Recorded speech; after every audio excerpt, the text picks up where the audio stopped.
Here is the 2024 BMW 530i in black sapphire over the new vegan leather. This gets a full refresh for the 5th gen. 7 horsepower more, 38 pound-feet of torque more.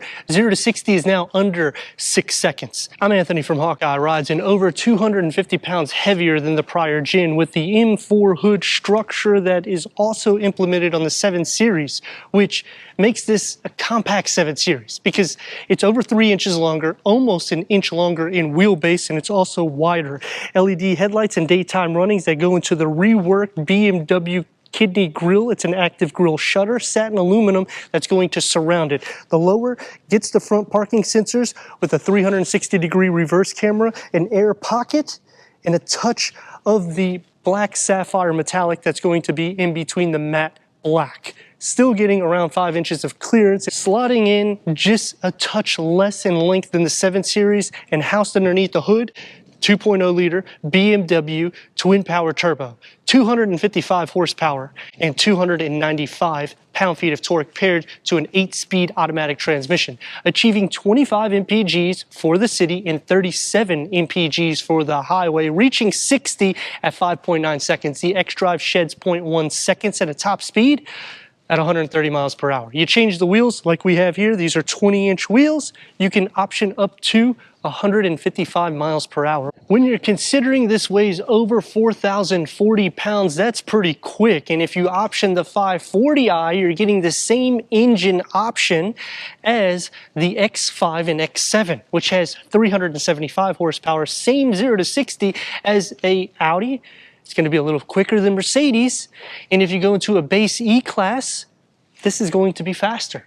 Audi will be a little bit more in performance for horsepower and torque, but even on the 540, they have increased horsepower and torque. They also offer an all-electric variant, which gets nearly 300-mile range. So you can option this vehicle in a lot of different categories, and the M variant, which we're waiting for. It's going to probably be a plug-in off of the XM that has over 640 horsepower, or it might even be the red label, which would be awesome because that has over 740 horsepower. You're getting the XM graphics on the lower skirt, the 5 badging in the rear with the satin aluminum that's going to wrap around the window seals.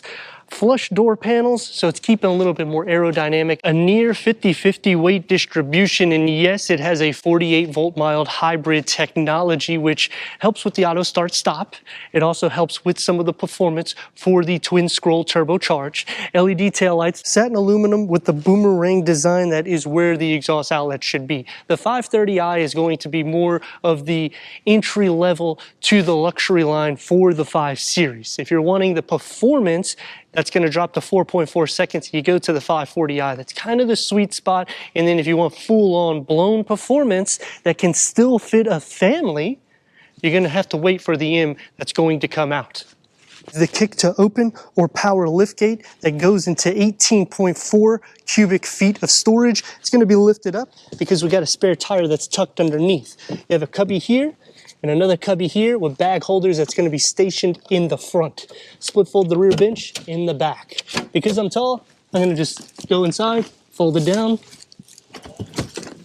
That's going to max cargo to the 530i. We need to go inside, start it up so you could hear that exhaust note.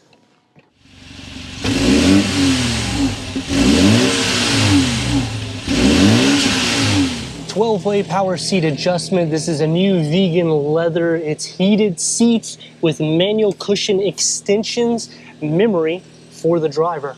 Headroom and leg room. The 5 Series has expanded the interior space by a few inches. You get the ambient lighting that's going to surround. It's a new dash layout, and I like the pattern that goes around the air vents because it's a lot more seamless, and it just touch to finish looks more clean and more elegant.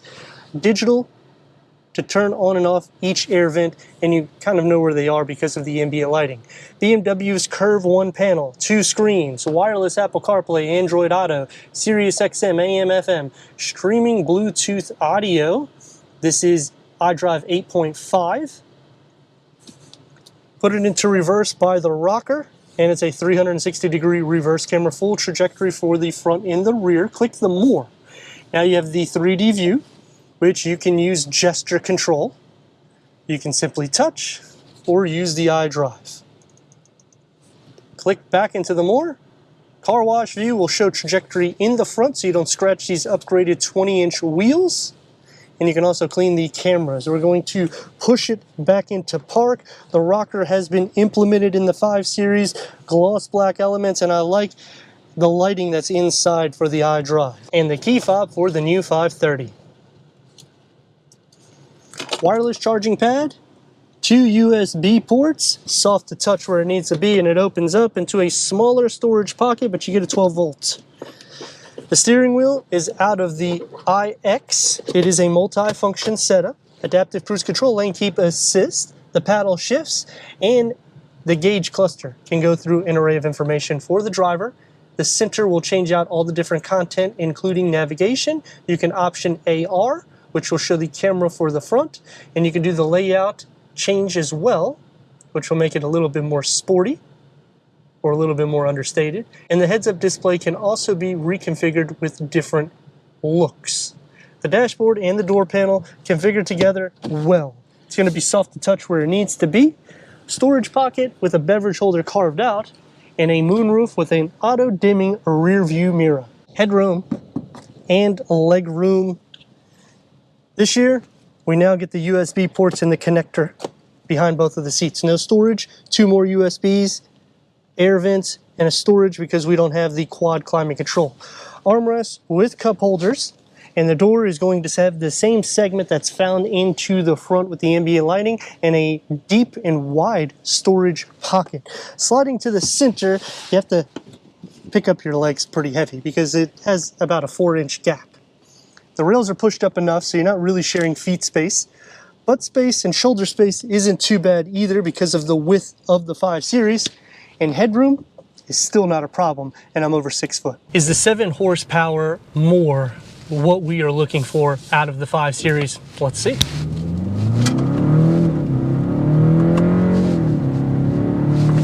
It's a composed ride in the bins. It does feel a little heavy. It's also over 3 inches longer than the prior gen. You can still rip through some corners though, so it's pretty nice considering that this weighs over 4,040 pounds and over 250 pounds more than the prior gen. Let's actually try to get that 0 to 60 because I was not able to accomplish it.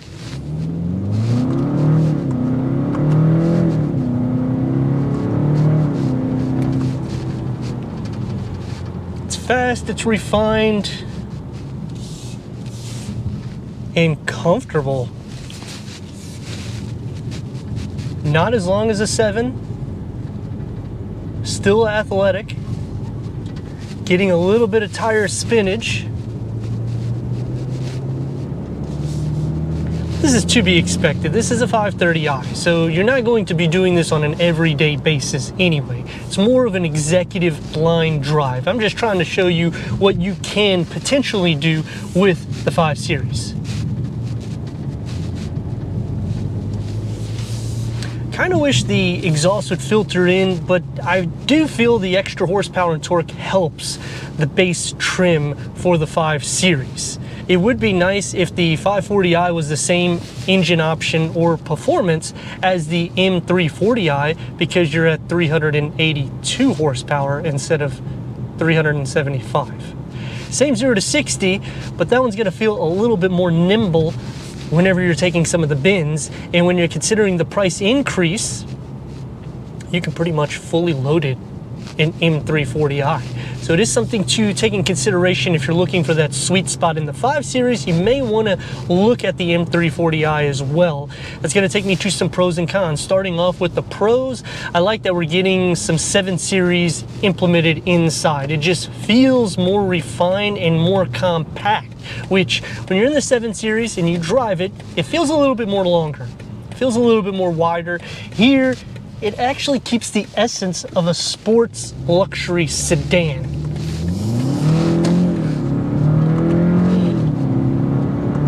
But on the con, it still doesn't necessarily pack that performance that BMW is known for. Yes, we're getting under 6 seconds 0 to 60, but then if I'm considering the 330i, it's the same exact engine performance.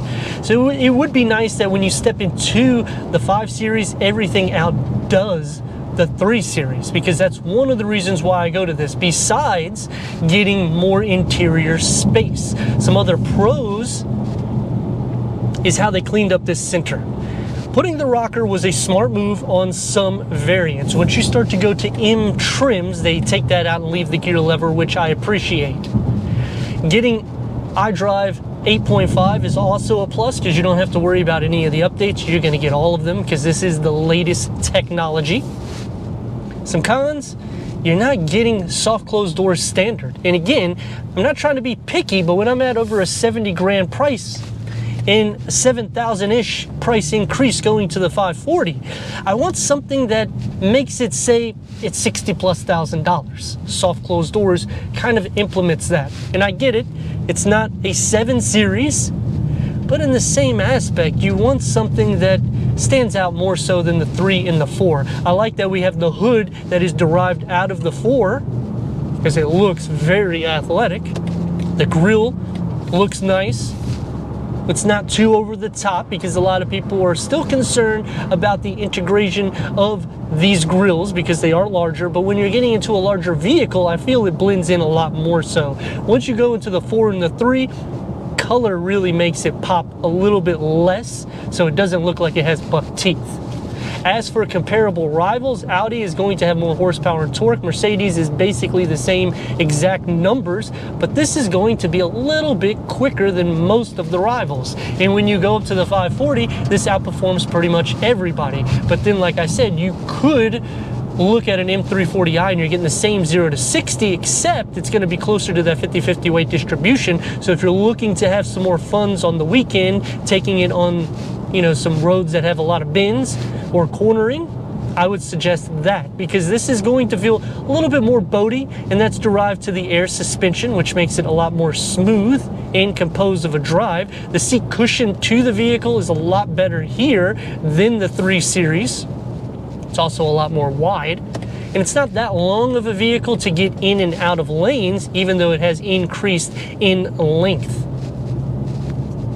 The twin scroll turbo with the 48 volt mild hybrid technology, a lot of people are not so keen to this hybrid assist, but I kind of like it too, because it helps with the performance on a lower note. Plus it helps with that auto start stop, which a lot of people dislike. That you can not turn it off, by the way.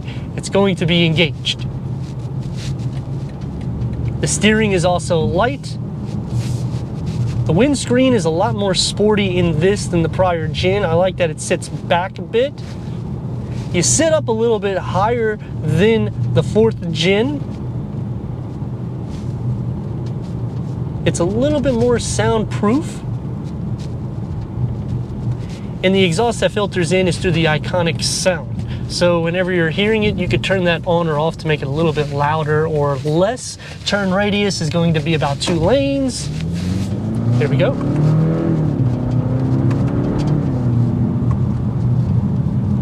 Smooth for the everyday. You still get a touch of the performance, and if you need more, that's why they got the 540. Or you can wait for the M. But let me know your thoughts in the comments, and if you're new to the channel, consider subscribing. Check out the next video, merchandise, website, and Instagram. Leave a comment and a like, and I'd like to thank BMW of Wesley Chapel for giving us this 2024 BMW 530i for our car review.